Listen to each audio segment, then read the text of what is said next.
বিসমিল্লাহির রহমানির রহিম। সম্মানিত দেশবাসী, আমার চাষি ভাই নামক সি চ্যানেল থেকে আপনাদেরকে জানাই শুভেচ্ছা অভিনন্দন। আসসালামু আলাইকুম ওয়া রাহমাতুল্লাহি ওয়া বারাকাতুহু।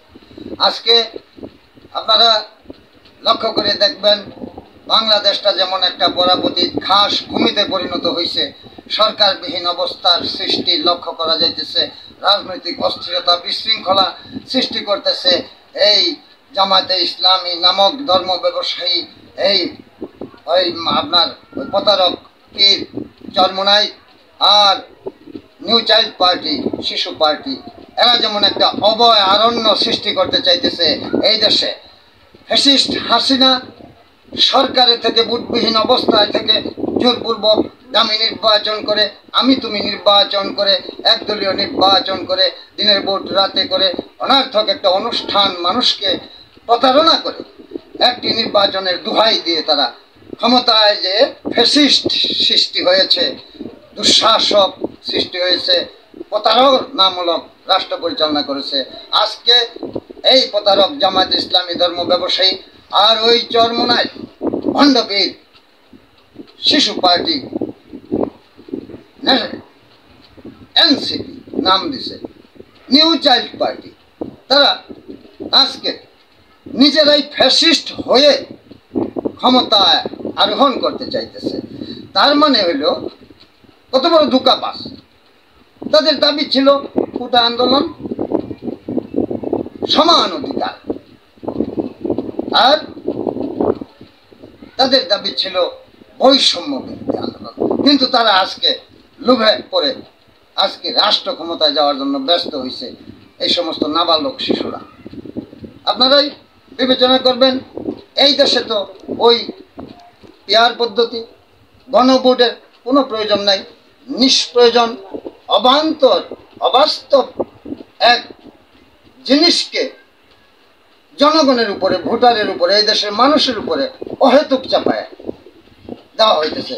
জনগণের প্রয়োজন ভোটের মাধ্যমে একটি সরকার গঠন করা, সরকার কায়েম করা, আর ওই সরকার যেন সুষ্ঠুভাবে রাষ্ট্র পরিচালনা করতে পারে, নিয়মতান্ত্রিকভাবে সকল মানুষের উপকারার্থে, কর্ম সৃষ্টির লক্ষ্যে, উন্নয়নের স্বার্থে, সুশিক্ষা, সুসমাজ গঠনে, এদেশের মানুষের স্বনির্ভরতা অর্জনে সঠিকভাবে কাজ করতে পারে। আইন বিচার প্রশাসনকে আজকে যেন নিরপেক্ষভাবে পরিচালনা করতে পারে, রাষ্ট্রটাকে, মানুষকে সঠিক কিছু উপহার দিতে পারে সর্বশ্রেণীকে, সেইভাবে রাষ্ট্র পরিচালনা করবে। প্রয়োজন একটি ভোটে দীর্ঘ দিন যাবৎ এই দেশে ভোটবিহীন অবস্থা, মানুষকে অধিকার বঞ্চিত করে রাখা হয়েছে। কিন্তু আজকে এই জামাত, চরমোনাই, নিউ চাইল্ড পার্টি, তারা ষড়যন্ত্র করতেছে ক্ষমতায় যাওয়ার জন্য।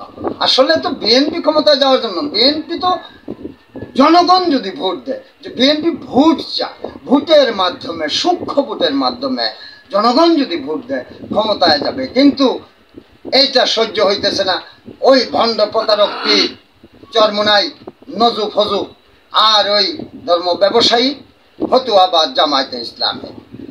আজকে তারা বলে যে ফ্যাসিস্ট সৃষ্টি হবে গণতান্ত্রিকভাবে ভোট হইলে, চিরাচরিতভাবে প্রচলিত নিয়মে ভোট হলে ফ্যাসিস্ট সৃষ্টি হবে।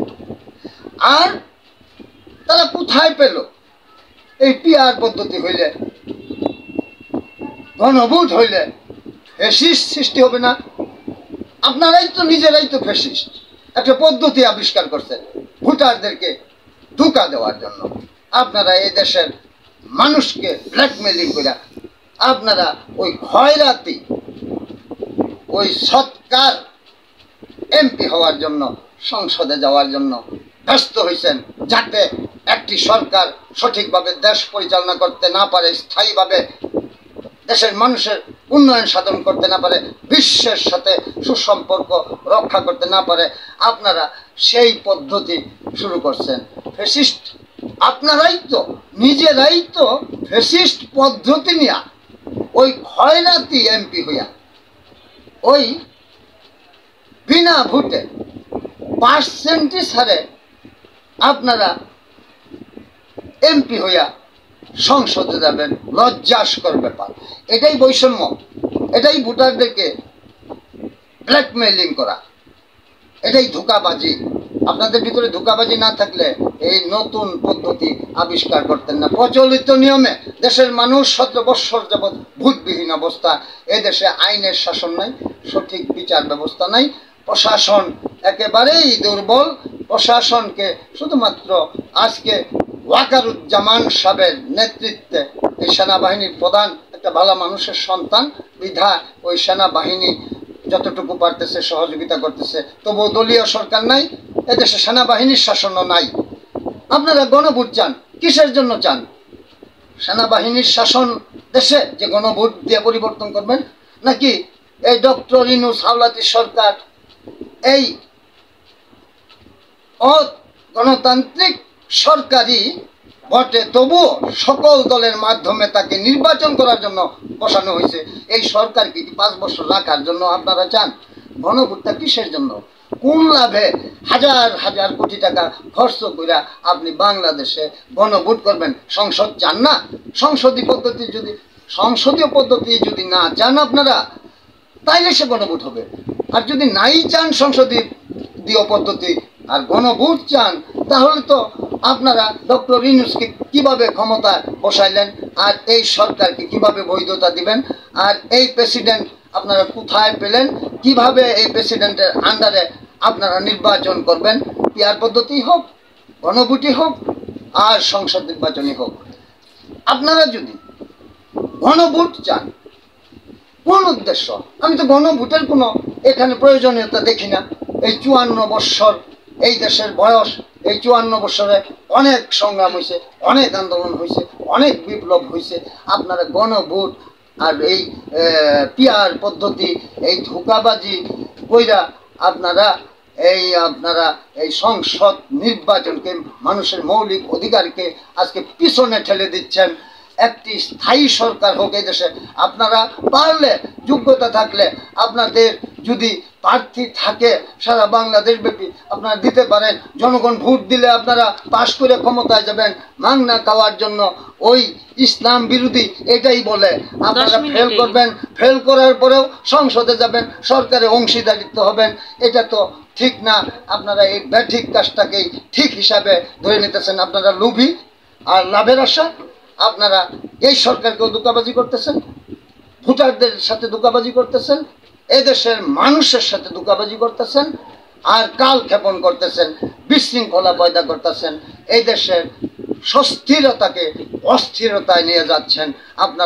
আপনারা এই খয়রাতি এমপি, সৎকার এমপি হওয়ার জন্য ব্যস্ত হয়ে গেছেন। কত বড় দুঃসাহস! চরমোনায়ের মতো একটা ভণ্ড পীর বলে হইতে দিব না নির্বাচন। কত বড় বেয়াদব, ব্যর্থমিস! আর এই জামায়াত ইসলামী স্বাধীনতা বিরোধিতা করেও এই দেশে তারা আবারও উগ্রবাদ, সন্ত্রাসবাদ, গৃহযুদ্ধ এবং সরকার কাঠামোতে একটা বিশৃঙ্খলা সৃষ্টির জন্য, রাজনৈতিক বিশৃঙ্খলা সৃষ্টির জন্য, স্থায়ী সরকার নস্যাৎ করার জন্য এই জামাতে ইসলামী, এই ফতোয়াবাজি আর এই খয়রাতি এমপি, ওই পিয়ার পদ্ধতি আর ওই সৎকার এমপি হওয়ার জন্য তারা জোরে সুরে লেগে পড়েছে, ষড়যন্ত্রের জাল পেতেছে তারা। তাদের মুখেও আবার বলে হইতে দিব না নির্বাচন। এই সমস্ত এই স্বাধীনতা বিরোধী, এরা পাকিস্তানও বিরোধিতা করছে, এরা আবার ক্ষমতায় যাইতে চায়। আজই এদেরকে সাংবাদিক, বুদ্ধিজীবী, সর্বস্তরের জনতা, রাজনৈতিক সকলেই মিলে এদেরকে প্রতিরোধ করুন। তা না হলে এদেশের অস্তিত্ব টিকে থাকবে না, তা না হলে এদেশের স্থিতি আসবে না। এদেশের মানুষের ভোটের অধিকারেরা হরণ করতে চাইতেছে, তাই পিয়ার পদ্ধতি চাইতেছে আর গণভোট দাবি করতেছে। কিসের জন্য গণভোট? কি কারণে গণভোট? কি লাভে আসবে এই দেশের গণভোট? আর ওই সনদ 5ই আগস্টের আর ওই সংস্কার, এই সমস্ত ধোঁকাবাজিও বাদ দেন। যতটুকু সংস্কার নির্বাচন করতে, জাতীয় সংসদ নির্বাচন করতে, প্রশাসনকে শক্তিশালী করতে, এদেশের সেনাবাহিনীকে সমুন্নত রাখতে, এদেশের স্বাধীনতাকে রক্ষা করতে, এদেশের বিচার বিভাগকে সঠিক বিচার পাইতে যতটুকু সংস্কার দরকার, ইহাই যথেষ্ট। আপনার জাতীয় সংসদ নির্বাচনে সকলে অংশগ্রহণ করবেন। আর এই স্বাধীনতা বিরোধী এই ফতুয়াবাদ জামাত ইসলামী চরমোনাই ভণ্ড প্রতারক পীর আর এই নিউ চাইল্ড পার্টিকে আপনারা ভোটাররা, এদেশের সর্বশ্রেণী পেশার মানুষেরা, এদেশের সাংবাদিক বন্ধুরা, এদেশের প্রকৃত শিক্ষিত যারা, রাজনৈতিক যারা, তারা বিবেচনা করে এই সমস্ত ফতুয়াবাজ, ধোঁকাবাজ পীর, শিশু চাইল্ড পার্টি এরা যে ষড়যন্ত্র করতেছে এদেরকে রুখে দিন। এখনই আগামী ফেব্রুয়ারিতে নির্বাচনে সকলেই অংশ নিন, সকলেই সহযোগিতা করুন, দেশে একটি স্থায়ী সরকার কায়েম করুন, এদেশের মানুষকে আইন, বিচার এবং রাজনৈতিক, সামাজিক, মানবিক, ধর্মীয়, উন্নয়নশীল নতুন নতুন কলকারখানা, নতুন নতুন কর্ম সৃষ্টির পথে আপনারা সকলেই এগিয়ে আসুন।